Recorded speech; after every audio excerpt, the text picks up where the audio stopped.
Derek and AB have a podcast. Like and subscribe. Mount Rushmore of comedians. Who could it be? Let me tell you my four. Number one, Eddie Murphy. Eddie Murphy. He's got to be in there. I just remember the Ice Cream Man so much, or whatever he was doing, but he's definitely a legend. Absolutely. He's quitting comedy for many years now. Mm-hmm. Was gonna make a comeback and COVID came, and I don't think he never took back to it. But I wonder if he can still do I believe he can. it. I don't know, we'll see. Yeah. Maybe we will, maybe we won't. Eddie Murphy definitely would be going on mine. Another person on my Mount Rushmore would be Richard Pryor. Richard Pryor. Yeah. A little bit before Eddie Murphy, but they were kind of, you know, like Michael Jackson and Prince at that time, like tit for tat. Yeah. Yeah, he was pretty good. Caught himself on fire. Did you remember that? He was like on, I say cocaine, but I don't know what he was on. He was freebasing or something. He caught himself on fire. And he caught on fire. Oh God. He messed himself up. Dang, I didn't know that. Yeah, look it up. But yeah, Eddie Murphy, Richard Pryor, they got to be on Mount Rushmore.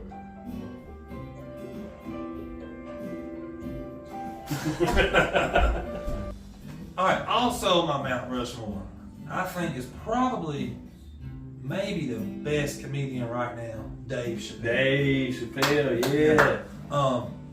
I love the way he'll say something at the beginning of the show, you forget about it, and at the very end he comes back to it. He revisits it. And it just comes all together. Oh yeah. He's very good. But he seems to know he's very good. Yeah. He seems like a butthole sometimes, but you know, he's funny. He is. Chappelle show ran for a while. Oh yeah, That did good. Yeah.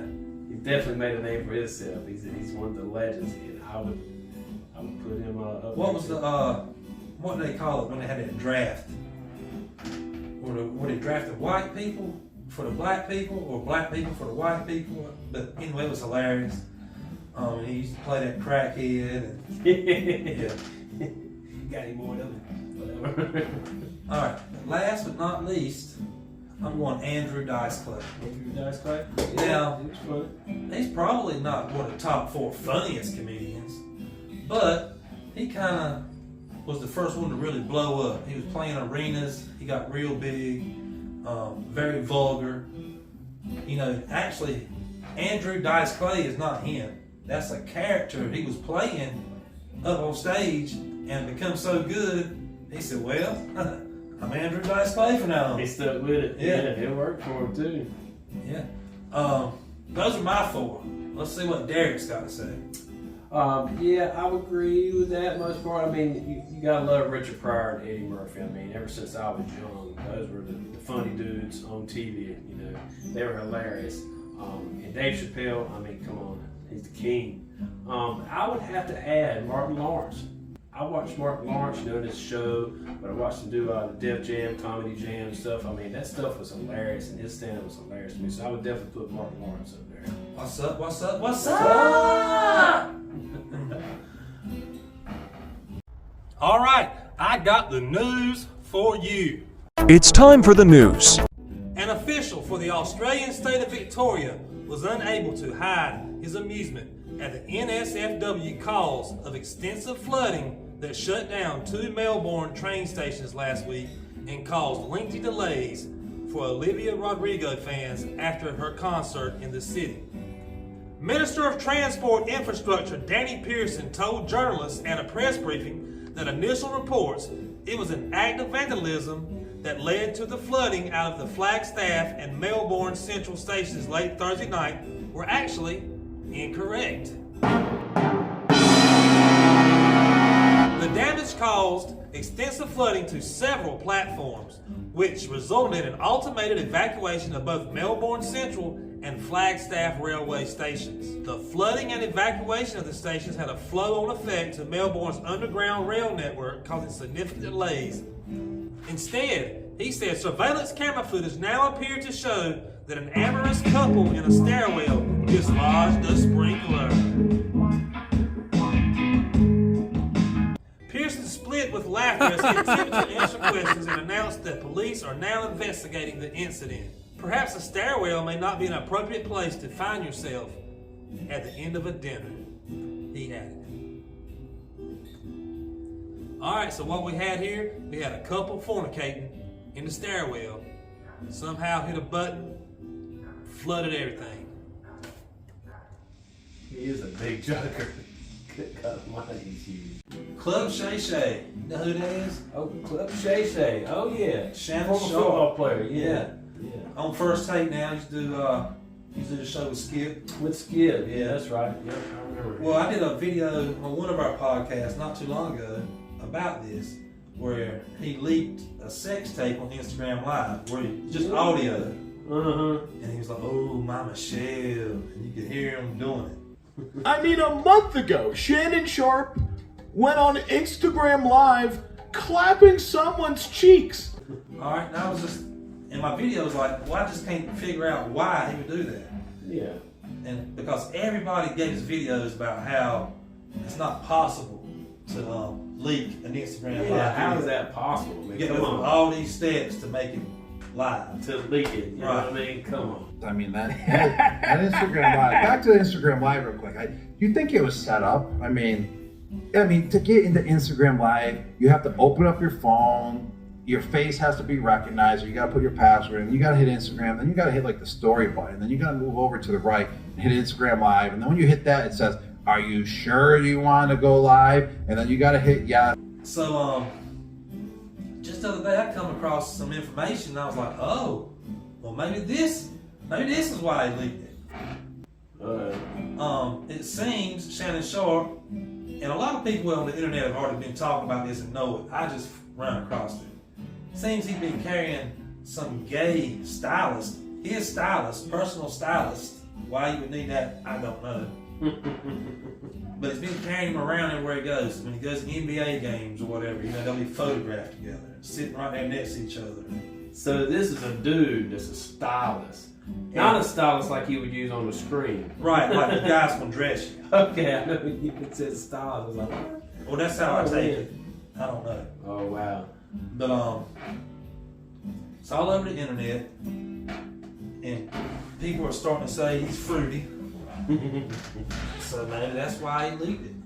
Maybe so. Maybe so. We got to show you this here.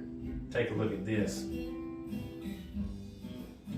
Yeah, man, I don't know. I will tell you what I do know about gay people, besides their sexual stuff, Right. is most of them like to take care of themselves.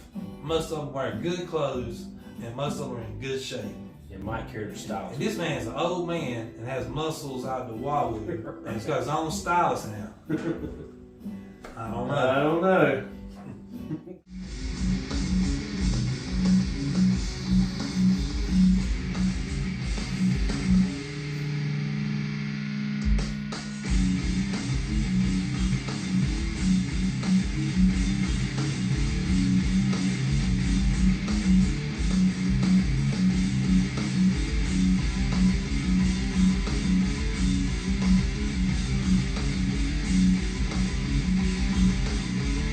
Let's talk a little bit about the Call Her Daddy podcast.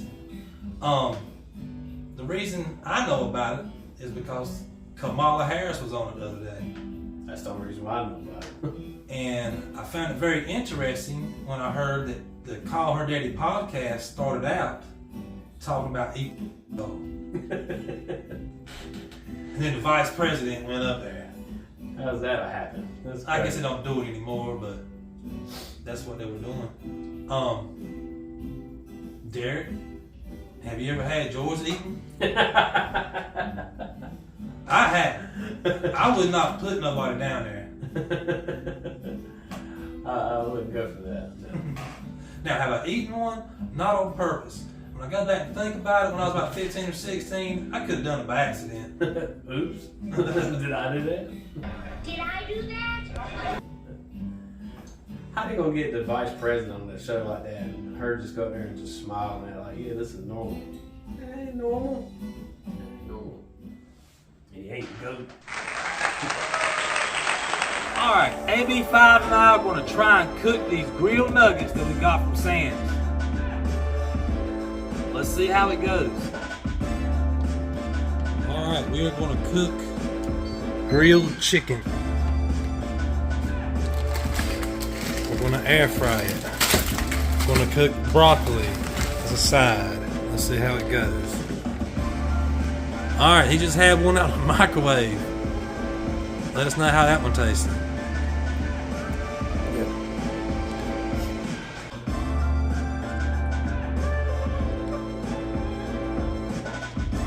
Alright, AB, look at me. Give me an honest opinion on how was the grilled chicken out of the air fryer. We're at 8 out of 10. So you like it? Mm-hmm. What about the microwave? I got 8 out of 10. So they're the same? Yeah, I guess. Well, I'd go microwave then, it's a lot quicker. How about your broccoli? Oh well, we tried. We'll get applesauce. There you have it. My son gave it an 8 out of 10, and you know my grading scale. That's pretty awesome. That guy that did that, was it a Superman punch, but he did it off the gate, like he ran off the fence or something, did it? Did you see that? I think it was a Superman punch. Kick.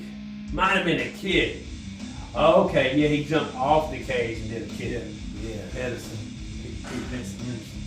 All right, it looks like Nate Diaz and Brendan Schaub have a beef.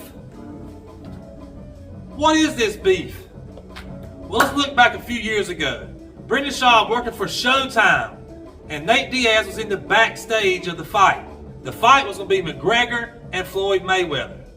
Well, Schaub said something that pissed off Nate Diaz, and I think it was something as easy as just complimenting Conor McGregor. Nate Diaz approached him, the two had some words. Brendan shook it off, told him, I ain't got no problem with you.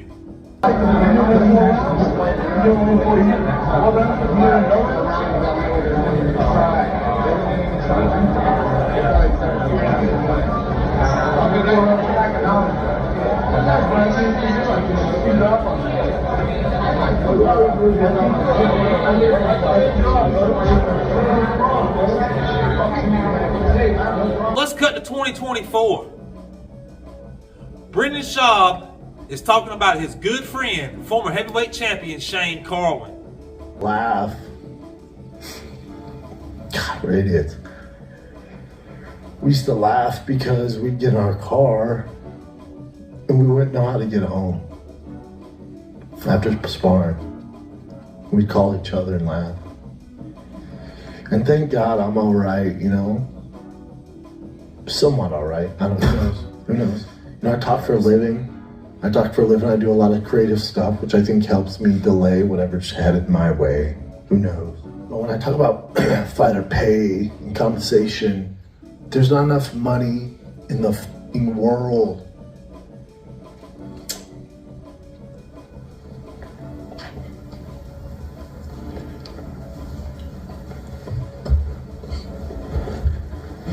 Like Vince McMahon, it's like, remember Vince McMahon, that meme? He's all, face serious challenges in meeting basic everyday expenses for food, shelter.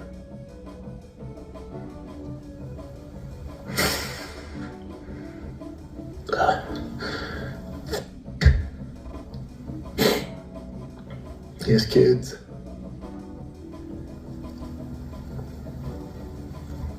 Give me a break. As you heard, Brendan Schaub was just talking about his good friend Shane Carwin. How it's hard for him to keep a job, how it's hard for him to tie his shoes. He's having a hard time in life. Schaub got a little emotional. So Nate Diaz put out this tweet. Brandon, big old pussy Schaub. Well, Brendan Schaub must didn't like that because he put out his own tweet. Oh, buddy, I probably got 20 pounds on you, so not too far off. I'll snap your neck. Set up a grappling match and let me know how it goes for you. Have one of your handlers read this tweet and get back to me. And then Schaub goes on his podcast and has something to say.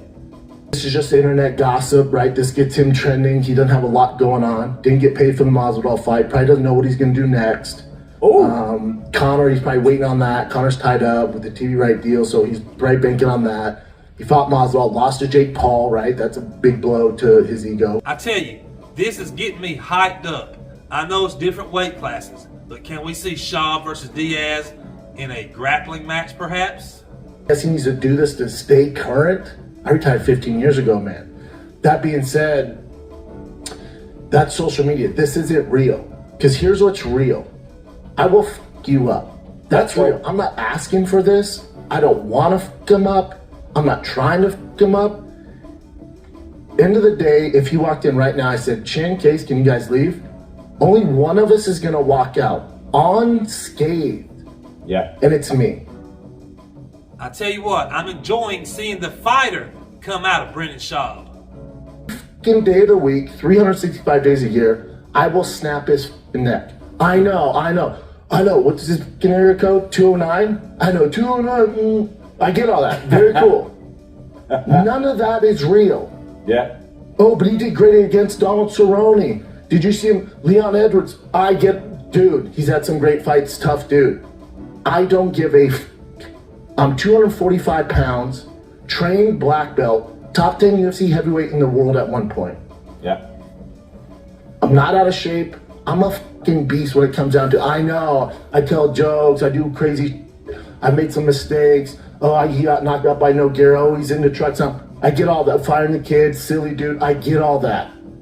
At the end of the day, the way this works, I'm not a civilian like the rest of his goons around him. I'm not this fake gangster. I don't go looking for fights. I know I'm tough. I don't have to get on Twitter and blast it out and prove it every day because I'm insecure because whatever shit he has going on with his childhood trauma. I don't have to do that. At the end of the day, I will twist your fucking neck off. Ask your boy, any of guys that you fucks with, that I've rolled with, ask them how it went. Go ahead and ask them. Very close guys to you. Ask them how it went, bud. That's real. This isn't the difference between you and I. If you start crying because your brother who has CT, the difference between you and I is if your brother, and Shane's a brother to me, if your actual fucking brother came out and started getting emotional, or if you started coming out getting emotional about your brother's issues with CT and fighting and all this, because we know he has his issues, I would support you, even though you've been to me the entire time. In the room is guys do have some issues. Not everybody. I'm not saying everybody. I feel like I don't. I don't know if you do. I'm not get on here and make fun of you, none of that shit. I don't know if your brother actually has it either. He has some issues. I don't know if it's from that. I don't know you guys well enough. But what I do know is you're not gonna do shit. I'll tell you what, Schaub, all this is much funnier than your gringo poppy. All fake, bud. You're not fooling anybody. I've seen how the sausage is made. You're not tough to me. I know tough guys. Tough guys don't get on the internet and tweet at another grown fucking man who beat the shit out of them when they're crying or they're getting emotional because their friend of 20 fucking years is having major issues, suicidal thoughts. True. That's the difference between you and I. I'm not some moron who buys into your tough guy narrative, bud. I don't give a f. You're from Sacramento. That's your biggest thing? That's it? That's the narrative? I know tough guys from Sacramento. What are you gonna do, Nate? What are you gonna do? Volume punch me, motherfucker? That's what you're gonna do? What are you gonna do? Out grapple me? In what fucking sense? What world are you living in? This is the real world. And you can show up with all your boys, do all that stuff. But what a real man will do is pull up one-on-one. I don't have a posse. I don't need one, bud. I'll drop my kid off at fucking practice, roll over, twist your fucking neck off, and then pick him up just in time unscathed. And, well, Nate Diaz had another tweet. I think you'd be surprised. All right, to wrap it all up, I'm just excited for Schaub and Diaz. I don't think it will ever happen, but I would love to see it go. Hey, I'm not surprised, motherfuckers.